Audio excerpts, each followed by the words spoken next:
네, 여러분 안녕하세요. 이동학입니다.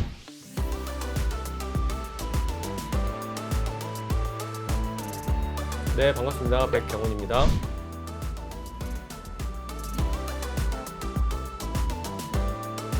잘 지내셨나요? 아, 이게 한 달여 만에. 네. 한 달? 저희 한 달 됐나요, 벌써? 네, 아, 시간이 빠르 지나네요. 네, 이제 가을의 초입인 것 같습니다. 네.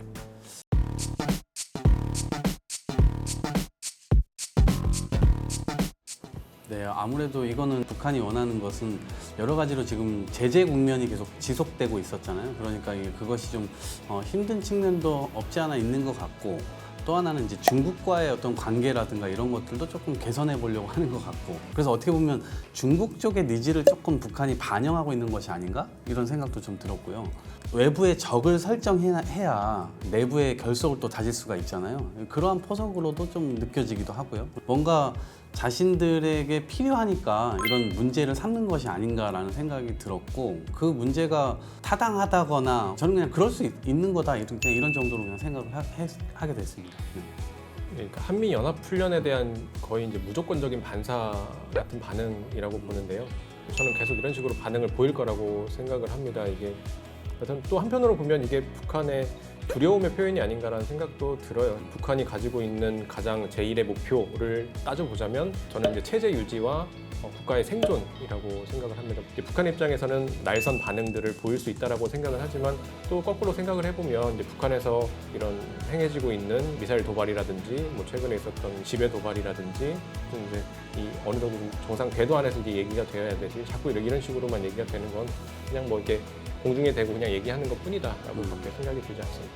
제가 이번에 보니까 약간 이번에는 우리 청와대라든가 문재인 대통령을 향해서 직접 겨냥해서 뭐 메시지를 냈다기보다 직접적으로 오히려 미국을 지목해가지고 이렇게 문제 제기를 하는 듯한 느낌이어가지고, 그것에 대한 포석이 전반적으로는 크게는 이 중국의 이해관계하고 같이 맞물려 돌아가는 게 아닌가, 이런 생각이 좀 들었어요. 네. 북한이 좀 뭔가 확실한 시그널들을 좀 보여줘야 될 텐데 근데 사실 북한 입장에서는 뭐 비핵화에 대한 그런 쪽으로 더 나아가기가 좀 쉽지는 않은 것 같아요, 지금 상황에서는.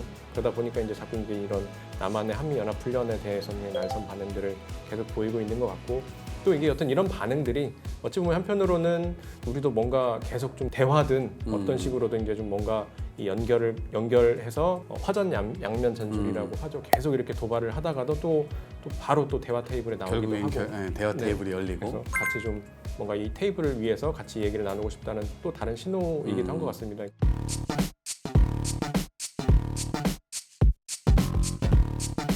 그러니까 북한의 이런 한미 연합 훈련에 대한 도발, 연합 훈련에 대한 뭐 입장, 반응 이런 것들이 계속 이렇게 이어지고 있는데, 근데 이제 이런 거에 대해서 그러니까 우리가 일희일비할 필요는 없을 것 같고, 이 대북 문제라고 하는 게 굉장히 긴 호흡으로 장기적인 시선으로 내다보면서 이게 나아가야 되는데, 자꾸 이제 북한의 애걸복걸하는 그런 자꾸 시그널을 보여주고 북한이 자꾸 이렇게 반응을 하면 그걸 또 어떻게든 또 그걸 또 이제 그런 대화 모멘텀을 살려보려고 하는. 근데 이 여당에서 이야기하는, 민주당에서 얘기하는 대화라는 것도 저는 이 수단이지 목적은 절대 아니라고 생각을 하거든요. 이게 대화만 한다고, 예를 들어 남북 정상회담만 한다고 이 문제가 저는 절대 해결될 수 있는 건 아닌 것 같습니다. 저는 이 남한이 이 대한민국에서 할 수 있는 일들을 잘 하고, 또 특히나 이제 국가 안보와 국민 생명을 지키는 일, 이것만큼은 저는 어떤 시그널이나 어떤 상황이어도 저희가 지켜야 되는 것이라고 생각을 합니다. 그런 의미에서 이 한미 연합 훈련이라고 하는 것은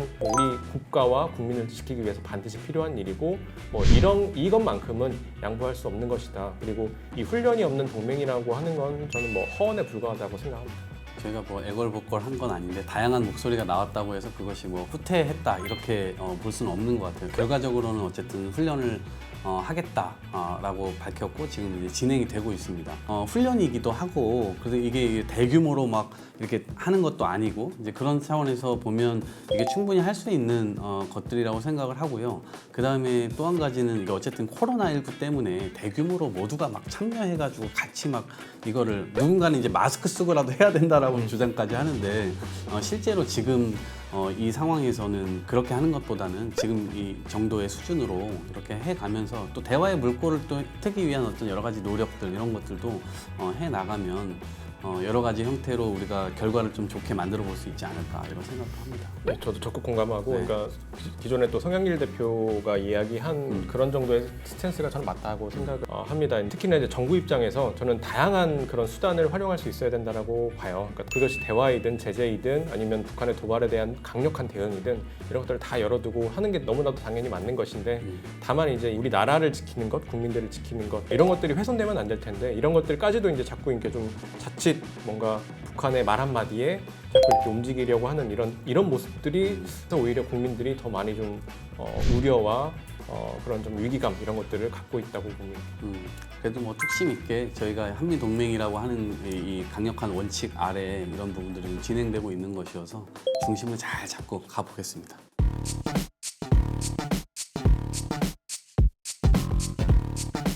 저는 할 수 있는 반응이지 않을까. 그런데 이제 여기에서 이제 더 나가면 조금 문제가 될 수도 있는 거죠. 실제로 뭐 미사일을 쏜다든지 무력 시위를 한다든지 이런 것들로 나아가는 것은 실제적인 어떤 위협이 될 수 있는 부분이기 때문에 그런 부분까지 나가지 않도록 잘 이렇게 막아야 되겠지만, 그런 표현이나 이런 것들은 충분히 북한 측에서 할 수 있다고 보고요. 다만 이제 한국 측에서는 어쨌든 북한이 왜 이런 수를 쓰는 것인가에 대해서 저희들이 계속해서 대응해 나가야 될 것 같아요. 그리고 대화의 채널을 끊기지 않도록 계속해서 노력해 나가는 것도 책임 있는 자세로 계속 임해야 된다고 생각하고요.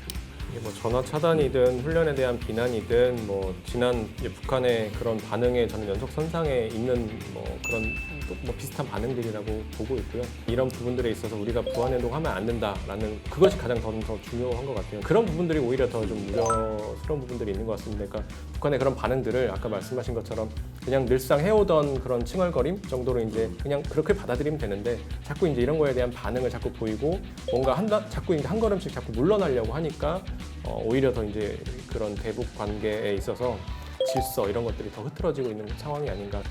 한 발씩 물러나지는 않았고요.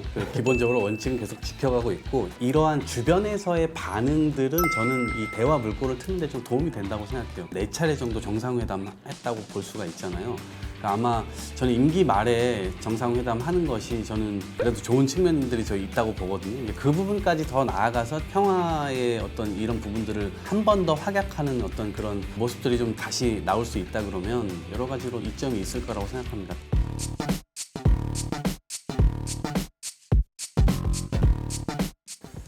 이런 부분에 대해서는 사실 머리를 좀 맞대고 여야가 같이 얘기를 나눠봤으면 좋겠어요. 이게 기존처럼 뭐 대화 아니면 제재, 이것이 뭐 아까 말씀드린 것처럼 이건 수단이지 저는 목적은 아니라고 생각을 하고, 그러면 우리가 어디로 나아가야 되냐에 대한 답을 좀 찾아봐야 된다. 근데 목적지를 좀 분명히 우선 해야 될 것 같아요. 앞으로 그럼 우리는 어떻게 나아가야 되냐, 종전이냐, 뭐 통일이냐, 이런 부분에 대해서도 아직 저는 대국민 합의가 분명히 좀 필요한 부분들이 있다라고 생각을 합니다. 북한이 비핵화에 나서고 국제무대로 나아가겠다, 폐쇄 국가에서 벗어나겠다라고 하는 시그널을 보인다면 우리나라는 어떻게 대응해 나갈 것인가. 저는 이제 그 실마리가 뭐 김정은과 김여정이 스위스에서 자랐잖아요. 스위스의 모델을 많이 참고해볼 필요는 또 있는 것 같아요. 뭐 스위스가 중립국가이기도 하고 또 관광 대국이기도 한데, 그런 의미에서 이제 북한도 자꾸 이제 그런 식으로 뭔가 좀 대안을 좀 찾아 나가려고 하는 건 아닐까. 그 마지막 계승자라고 하는 책이 한 권 있는데, 김정은의 스위스 생활에 대한 이야기들이 많이 나와요. 보니까 그래서 주로 많이 게임하고 농구 많이 했던 것 같더라고요. 스위스의 깊은 어떤 이해를 가지고 있을까? 이런 의문이 좀. 백 대표님 말씀하신 부분에 대해서 공감하는 측면이 많이 있어요. 급진적인 통일을 바로 한다는 것, 이것에 대한 당연히 우려가 있고요. 이제 그건 제가 볼 땐 가능한 시나리오는 아닐 것 같아요. 어떻게 보면 이제 전쟁 세대가 거의 이제 고령화되었고, 그 이념으로 점철되어 있는 세대가 이제 점점 은퇴하는 시기로 계속 가고 있잖아요. 그러니까 새로운 시대에 새로운 세대가 와서 기존의 기성 세대가 계속 얘기했었던 어떤 그런 통일의 아름다운 뭐 이런 것들은 우리가 상상하기 어렵잖아요. 그래서 공존할 수 있는 이 체제에 대한 이 방향, 이런 것들에 대한 것을 우리가 계속해서 이 교류나 이런 것들을 통해서 좀 찾아봐야 되지 않을까 생각하고 있습니다.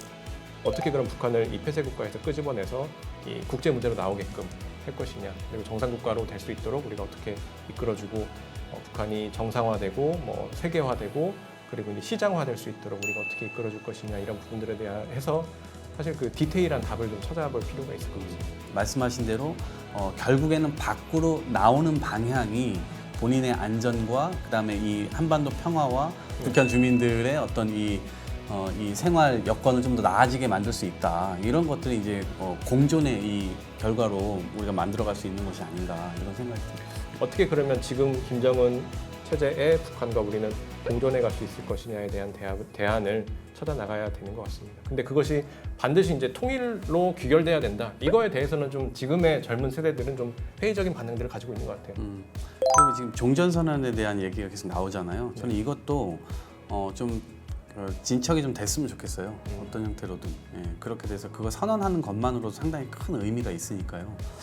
그런 형태로까지 좀 계속 발전해 나갔으면 좋겠습니다.